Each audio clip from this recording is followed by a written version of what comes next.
नमस्कार, मैं हूं सौरभ श्रीवास्तव। देश में कोरोना वायरस की लहर पर काबू पाने के लिए केंद्र सरकार वैक्सीनेशन के अभियान को और तेज कर रही है, क्योंकि कोरोना पर काबू पाना है तो उसका एकमात्र उपाय वैक्सीनेशन ही है। ऐसे में कई राज्यों में लगातार वैक्सीनेशन के अभियान को तेज किया गया है, तो कई राज्यों में वैक्सीन की कमी का भी मामला सामने आ रहा है। इसको देखते हुए भारत सरकार ने रूस की वैक्सीन स्पुतनिक को अब भारत में इमरजेंसी इस्तेमाल की मंजूरी दे दी है। हम आपको बता दें कि जिस तरीके से लगातार वैक्सीन को लेकर के ये सवाल उठ रहा था कि कोई राज्यों में वैक्सीन की कमी है, इसको देखते हुए भारत सरकार ने एक बड़ा फैसला लिया है और रूस की स्पुतनिक वैक्सीन को इमरजेंसी इस्तेमाल की मंजूरी दे दी गई है। भारत में की डॉक्टर रेड्डी लेबोरेटरी कंपनी इस वैक्सीन का उत्पादन भी शुरू कर दिया है। आपको बताते चलें कि देश के जाने माने अस्पताल समूह अपोलो ने घोषणा की है कि जून के दूसरे सप्ताह से अपोलो ग्रुप के अस्पतालों में रूस की स्पुतनिक वैक्सीन का जो है लगाना जो है वो शुरू कर दिया जाएगा। रूस की स्पुतनिक वैक्सीन से टीकाकरण जो है वो शुरू किया जाएगा आम लोगों का। कंपनी की तरफ से ये कहा गया है कि हमारे अस्पतालों में अब तक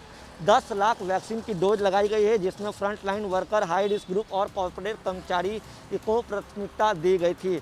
और कंपनी का ये दावा है कि हम जून के दूसरे सप्ताह से हमारे अस्पतालों में ये वैक्सीन मिलने लगेगी। हम वैक्सीन लगाएंगे स्पुतनिक वैक्सीन, और सितंबर तक 2 करोड़ वैक्सीन डोज लगाने की योजना कंपनी ने बताया है। हम आपको बता दें कि प्राइवेट सेक्टर के सबसे बड़े वैक्सीनेटर अपोलो ग्रुप का कहना है कि वैक्सीन कार्यक्रम में केंद्र और राज्य सरकार का सहयोग करता रहेगा, और केंद्र और राज्य सरकार के अलावा कोवैक्सीन कोविशील्ड के उत्पादक को भी सहयोग के लिए धन्यवाद है।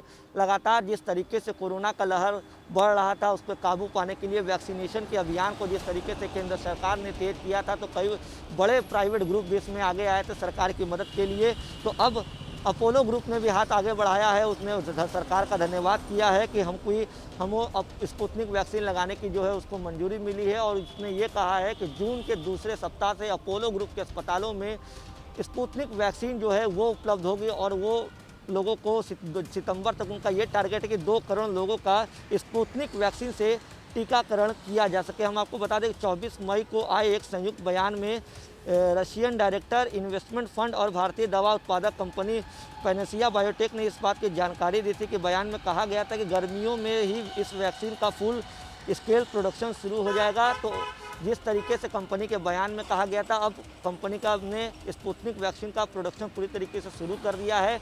उम्मीद है कि जिस तरीके से दावा किया जा रहा है कि जून के दूसरे सप्ताह से स्पुतनिक वैक्सीन बाज़ार में उपलब्ध होगी, अपोलो ग्रुप के अस्पतालों में उपलब्ध होगी, तो लोग ज़्यादा से ज़्यादा टीकाकरण कराएंगे। क्योंकि आपने देखा होगा, जब कोरोना वायरस की दूसरी लहर पूरी तरीके से उफान पर थी और केंद्र सरकार लगातार लोगों से टीकाकरण के लिए एक जागरूक कर रही थी, तो लोग आगे आ रहे थे। युवाओं में खासा उत्साह देखने को मिल रहा था वैक्सीनेशन को लेकर के।